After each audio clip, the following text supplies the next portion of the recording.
બધા હોળ કર્યા પછી એમને માન્ય ના હોય એવું પછી બધાને એમ કે ભાઈ માન્ય બધાને પછી સમાજના તમામ પ્રકારના પ્રસંગો ઓઢમણા પ્રતિબંધ સગાઈમાં નારિયેળ અને 1 રૂપિયો આપવામાં રહેશે અને જે તાલુકામાં સગાઈ કર્યા છે એ ફેટો બાંધવા મળવા જવાની પ્રથા બંધ છે પછી બીજો મુદ્દો લગ્નની તારીખો નક્કી કરવા બાબત વર્ષમાં 2 માસમાં લગ્ન કરવામાં આવે 2 મહિના કે વૈશાખ સુદ એકમથી 15 પૂનમ સુધી અને મહા સુદ એકમથી પૂનમ સુધી એ 15 પણ અજવાળીએ હા સંજોગો વસાત કદાચ કોઈ લગ્ન થઈ શકે પણ સંજોગો વસાત એવો નહીં તમે કે વૈશાખ સુદ એકમની પૂનમ સુધી અને મહા સુદ એકમથી પૂનમ સુધી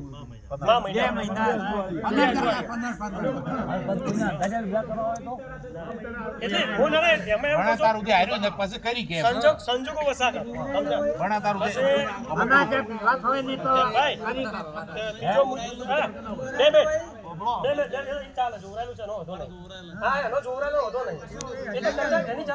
ત્રીજો મુદ્દો એવો છે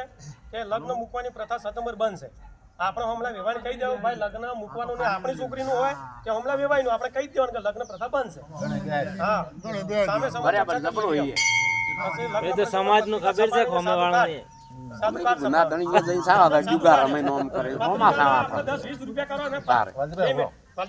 પત્રિકાના 10-20 રૂપિયા કરો તમે 1000 સપોઝ 20,000 ખોટો ખર્ચો થાય એના 1-1.5 રૂપિયાનું કાર્ડ થાય 1500-2000 પટી જાય હવે તો બધા ફોન વાપરે છે એટલે તમે ફોન દ્વારા બી વોટ્સઅપ કરી શકો માન્ય રાખીને આવી બી જવાનું એવું ને કે આપણે બેહી રહેવાનું કે રમણી મન નથી બોલાયો કુટુંબ રૂબરૂ કંઈ કહી દેવાનું હા તો એનો વધો ને કાર્ડ છપાઈ નાખવાનું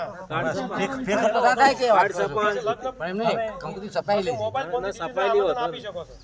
સામાજિક પ્રશ્ન રાજકીય આગેવાન હાજર ન રહી શકે તો એનો કોઈ આગ્રહ ન રાખવા ધારાસભ્યને એમને એની બેનને મૂક્યો છે કે બધી જગ્યાએ 576 બનાસકાંઠા ગોમડા છે કોઈ ગોમડા ના આવી શકે પણ તમે ઋષિ બોલો ઉઠની આવે તો કેમાને નતા આયા એવો વિચાર ના રાખો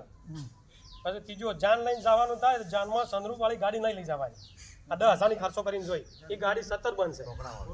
હા જાનમાં પછી 11થી વધારે વાહન ના લઈ જવાનું સાધન જાનમાં ગાડીઓની લાઈન લગાવવાની નહીં આ ખોટા 5-5 જણ વધારે સાધન નહીં જવાનું એમ જાનમાં મહિલાનો પુરુષ મળીને 100 જણા વ્યક્તિને જવાનું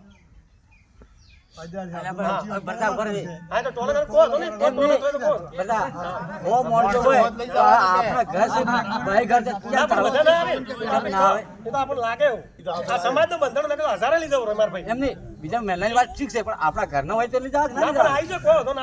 તમારા ઘરના લઈ જાવ ગમે તો 100 જણા લઈ જવાના